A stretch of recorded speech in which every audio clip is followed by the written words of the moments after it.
નમસ્કાર મિત્રો, ગુજરાતી સાહિત્ય ચેનલની આ ખાસ 3D એનિમેશન પ્રસ્તુતિમાં આપ સૌનું ખૂબ ખૂબ સ્વાગત છે.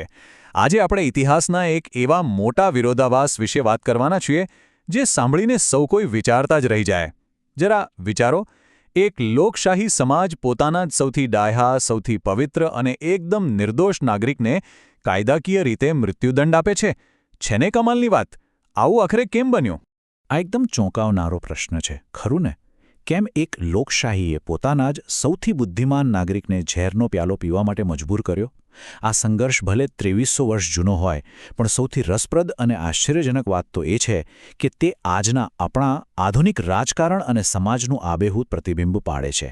તો ચાલો આજે આ વિષયમાં થોડા ઊંડા ઉતરીએ અને સત્ય અને સત્તા વચ્ચેની આ ઐતિહાસિક લડાઈને બરાબર સમજીએ. આપણી આજની આ જ્ઞાન સફર કંઈક આ રીતે આગળ વધશે. આપણે ઐતિહાસિક પૃષ્ઠભૂમિથી શરૂઆત કરીશું, પછી સોક્રેટ્સની વિચારધારા, સત્તા સાથેનો તેમનો ટકરાવ અને અંતે આ મહાન નવલકથાનો આધુનિક સમયમાં શું સંદેશ છે તે બધું જ વારાફરતી જોઈશું. તો ચાલો શરૂ કરીએ. વિભાગ 1, પરિચય અને પૃષ્ઠભૂમિ. સૌથી પહેલા આ નવલકથાની પાયાની અને ઐતિહાસિક વિગતો પર નજર કરીએ. સાહિત્યપ્રેમીઓ, આ વિગતો ખાસ નોંધવા જેવી છે. આ અદ્ભુત કૃતિનું નામ છે સોક્રેટીસ, જેના સર્જક છે આપણા મહાન ગુજરાતી લેખક મનુભાઈ પંચોળી, જેમને આપણે સૌ દર્શક ઉપનામથી ઓળખીએ છીએ. જુઓ, આ કોઈ સામાન્ય નવલકથા બિલકુલ નથી, પણ સાહિત્ય પ્રકારની દ્રષ્ટિએ આ એક બૃહદ નવલકથા છે, એટલે કે મહાકાવ્ય જેટલો મોટો વ્યાપ ધરાવતી કૃતિ. પ્રકાશન વર્ષ છે 1974 અને હા, 1975માં આ વિચારપ્રધાન નવલકથાને પ્રતિષ્ઠિત દિલ્હી સાહિત્ય અકાદમી પુરસ્કાર પણ એનાયત થયો હતો.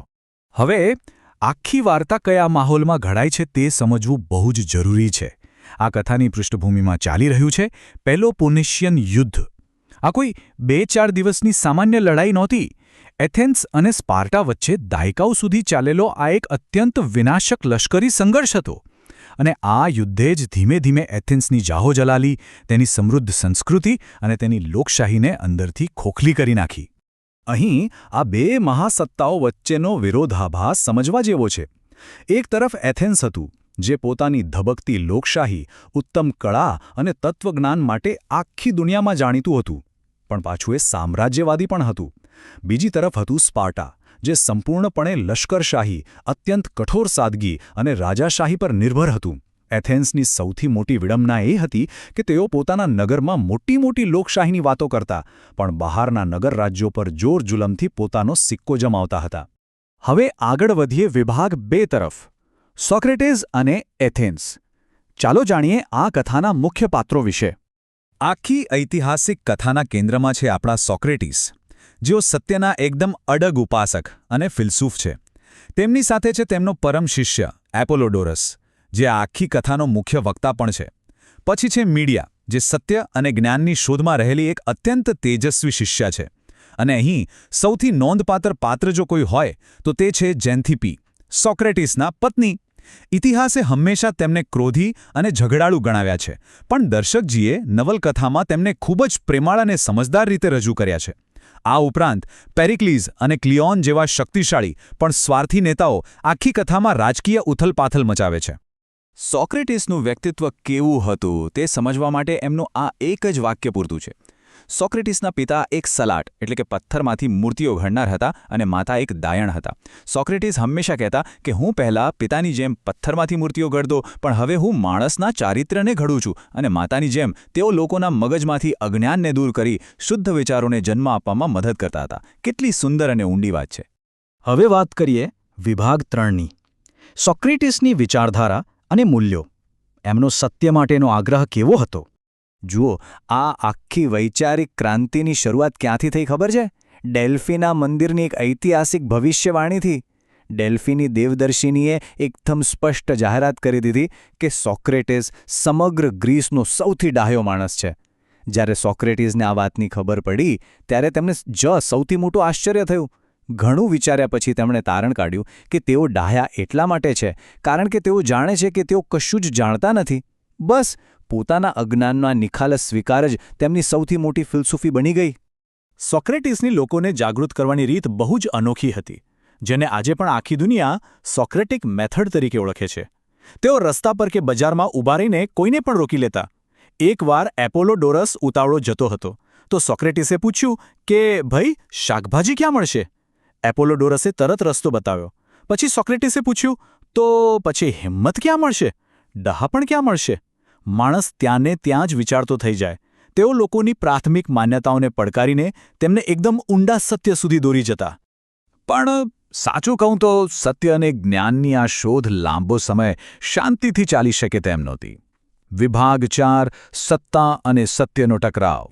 એ સમયે સમાજમાં બે વિરોધાભાસી વિચારધારાઓ ચાલતી હતી. એક તરફ હતા આપણા સોક્રેટિસ, જેઓ સાચા ચરિત્ર અને અંતિમ સત્યની શોધમાં લાગેલા હતા. બીજી તરફ હતા સોફિસ્ટો. આ સોફિસ્ટો એવા લોકો હતા જેઓ પોતાની બુદ્ધિ અને શબ્દોની જાળ વેચતા હતા.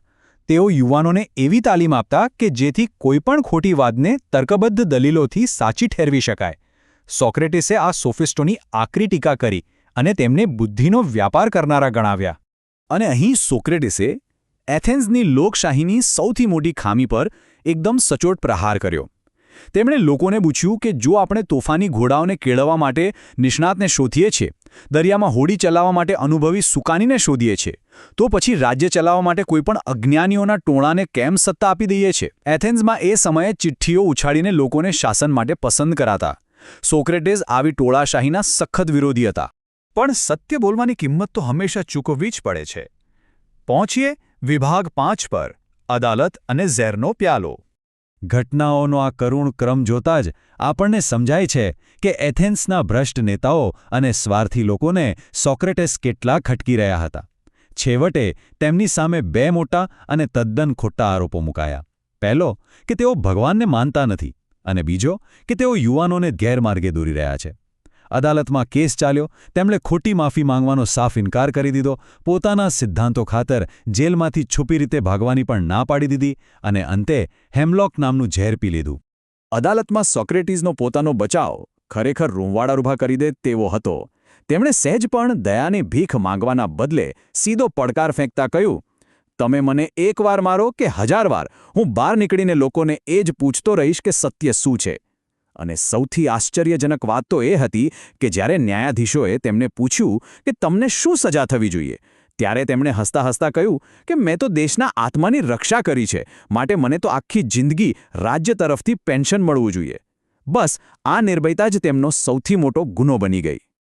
તેમની અંતિમ ક્ષણો અત્યંત કરુણા ઉપજાવે તેવી છતાં મહાન હતી. તેમના શિષ્યોએ તેમને રાતોરાત જેલમાંથી ભગાડવાની પૂરી વ્યવસ્થા કરી રાખી હતી, પરંતુ સોક્રેટિસે ના પાડી દીધી.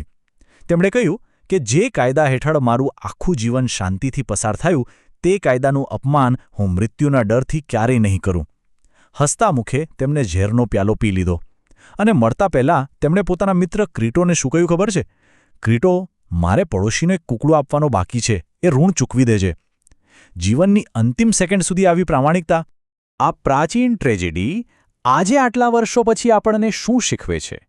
ચલો જોઈએ વિભાગ 6 નવલકથાનો સનાતન સંદેશ. આ સરખામણી ખરેખર આપણી આંખ ઉઘાડનારી છે. દર્શકજીની આ કૃતિની મહાનતા જે છે કે 2300 વર્ષ પહેલાંના પ્રાચીન ગ્રીસની આ કથા સાંભળતી કે વાંચતી વખતે આપણને સતત એવું જ લાગે કે આપણે આજના આધુનિક વિશ્વનું જ રાજકારણ જોઈ રહ્યા છીએ. એ જ ભ્રષ્ટાચાર, એ જ સત્તાલાલસુ નેતાઓ, એ જ ટોળાશાહી અને એ જ અજ્ઞાન સામે જ્ઞાનનો સંઘર્ષ. સમય બદલાયો છે, ટેકનોલોજી બદલાઈ છે, પણ રાજકારણની અને માનવ સ્વભાવની મૂળભૂત ખામીઓ આજે પણ એવી ને એવી જ છે. અને મિત્રો, નવલકથાનું સૌથી મોટું રહસ્ય અહીં છુપાયેલું છે. દર્શકજીએ સોક્રેટિસના આ ઐતિહાસિક પાત્રમાં આપણા મહાત્મા ગાંધીજીના સત્યાગ્રહના મૂલ્યોને મૂર્તિમંત કર્યા છે. આ માત્ર ગ્રીસનો ઇતિહાસ નથી, પરંતુ આ તો અહિંસા, નૈતિકતા અને એક બગડતી વ્યવસ્થા સામે એકલા હાથે અડગ ઊભા રહેલા એક સત્યવીરની મહાકથા છે. સોક્રેટિસ એ જ ઉચ્ચ આદર્શો માટે શહીદ થયા જે આદર્શો માટે ગાંધીજી જીવ્યા હતા. અંતે આ અદ્ભુત કથા આપણા સૌની સામે એક બહુ જ મોટો અને સળગતો પ્રશ્ન મૂકી જાય છે. જ્યારે આખું ટોળું કે સત્તા તમારી વિરુદ્ધ હોય, ત્યારે શું સત્ય માટે એકલા ઊભા રહેવાની હિંમત બતાવી શકાય ખરી? આ ખરેખર શાંતિથી વિચારવા જેવી વાત છે. મિત્રો, જો તમને આ 10 મિનિટનો 3D એનિમેશન વિડિયો ગમ્યો હોય તો મારી ચેનલ ગુજરાતી સાહિત્યને સબસ્ક્રાઇબ કરવા વિનંતી અને આ વિડિયોને તમારા મિત્રોમાં શેર કરવા ખાસ વિનંતી છે. ફરી મળીશું આવા જ એક નવા અને રસપ્રદ વિષય સાથે. ખૂબ ખૂબ ધન્યવાદ.